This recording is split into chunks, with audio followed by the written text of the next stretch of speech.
قادر بندوخیل صاحب، آپ تو خود دھاندلی کا الزام لگا رہے ہیں اپنے مخالف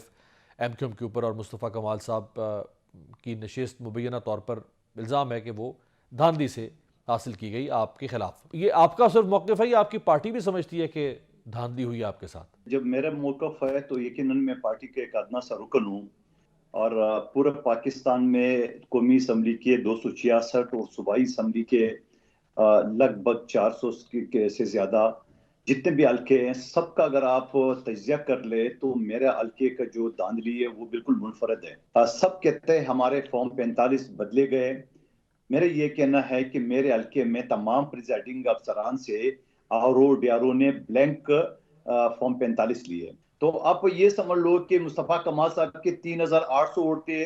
میرے 42,000 تھے، تو 3800 کو 71,000 میں انہوں نے کیسے بدل لیا ہے؟ جبکہ میں یہ کہوں گا کہ اگر یہ 25 سے 30,000 ووٹ ہم نہ پکڑتے تو وہ لاکھ سے اوپر چلا جاتا۔ الیکشن سے ایک مہینہ یعنی 20 دن پہلے جنوری میں ہماری پارٹی کے سیکرٹری جنرل لیٹر لکھا کہ یہ وہ علاقہ ہے بلدیہ ٹاؤن فیکٹری کے نام سے جہاں 259 افراد مزدوروں کو زندہ جلا گیا، بالکل۔ اور ان مزدوروں کے قاتلوں کے لیے مصطفیٰ کمال صاحب نے 2 مہینے پہلے پریس کانفرنس کی اور یہ کہا کہ ہمارے لوگ ہیں، ہمیں اس کو بچانا ہے۔ آج کمیشن نے میری بات سنی ہے تو کیا فیصلہ کرتے ہیں یہ تو اب کل صبح پتہ چلے گا، لیکن سوال یہ ہے کہ ایسی دھاندلی تو ایم کیو ایم کے خود جو ویڈیو لیک ہو گئی ہے اس میں خود انہوں نے کہا گیا، ان کے گورنر نے خود کہا کہ ہمیں لوگوں نے ووٹ نہیں دیا، تو اس سے زیادہ ثبوت کیا میں آپ کو دے دوں؟ گزشتہ روز بھی کراچی میں ایک خودسوزی کا بڑا دلسوز واقعہ پیش آیا، جہاں ایک مقروض اور بے روزگار شخص نے اپنے 3 بچوں سمیت خودکشی کر لی۔ بندوخیل صاحب، حکومت تو بن گئی نون لیگ کی آپ کے تعاون سے، چیلنجز بہت زیادہ ہیں، اب ہوگا کیا آگے؟ بڑا افسوسناک واقعہ ہے کل جو کراچی میں ہوا ہے، ایک شخص جو جان سے چلا گیا اور بچے اس کی شدید زخمی ہے، تو یہ ساری صورتحال تو یقیناً ایک الارمنگ ہے، اور اس وجہ سے ہم یہ کہیں گے کہ اب وہ مزید کیا کرنا چاہتے ہیں۔ میں یا شوکت یوسفزئی صاحب جس طرح باقی لوگوں کے ساتھ بھی جو زیادتی ہوئی ہے وہ سب کا ریکارڈ کیسا ہے۔ جو مریم نواز صاحبہ نے بیان دیے ہے وہ تو ہر حکمران اس طرح بیان دیتے ہیں اگر کسی نے قانون ہاتھ میں لیا تو آئینی ہاتھوں سے نمٹایا جائے گا، تو یہ تو ایک عام سی بات ہے۔ اور باقی جو 9 مئی کا واقعہ ہے اس میں بھی انکوائری وغیرہ ہوئی ہے، اور یہ فرماتے ہیں کہ جوڈیشل انکوائری ہونی چاہیے، تو اس جوڈیشل انکوائری کا پھر کیا آپ گارنٹی دیں گے کہ اس نے اگر کوئی فائنڈنگ دی ہے تو اس کو آپ ایکسپٹ کریں گے؟ بلاول صاحب نے پرائم منسٹر سے اپیل کی ہے، پرائم منسٹر سے کہا ہے کہ 9 مئی کے اوپر بھی آپ ایک جوڈیشل کمیشن بنا دیں،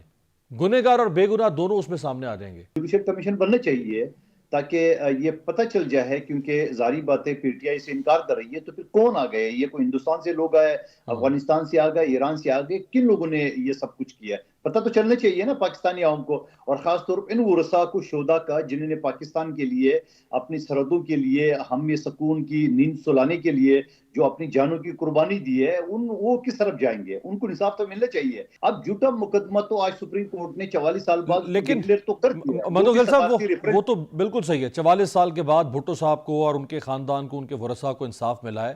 عمران خان صاحب کے جو مقدمات جیل میں چلے ہیں وہ بھی تو فیئر ٹرائل کے اوپر پورا اترتے ہوئے نظر نہیں آئے۔ دیکھیں تھوڑا سا فرق ہے نا، میں اسی آپ کی شو سے پہلے کسی اور شو میں بھی یہ بات کر رہا تھا، بھٹو صاحب وہ دیکھیں آج اگر آپ بلاول صاحب کو دیکھ رہے تھے یا میڈیا پہ، کیونکہ میں تو موجود تھا سپریم کورٹ اسی بینچ میں، تو وہ جو پھوٹ پھوٹ کے رو رہے تھے، تو غالباً جو میں نے اس کو کیا ہے کہ بھائی آپ نے 44 سال بعد یہ تو کہا ہے کہ وہ جھوٹا مقدمہ تھا، مگر ہمیں کس بات کی سزا ملی ہے؟ اب ہم شہید ذوالفقار علی بھٹو کو کہاں سے لائیں گے؟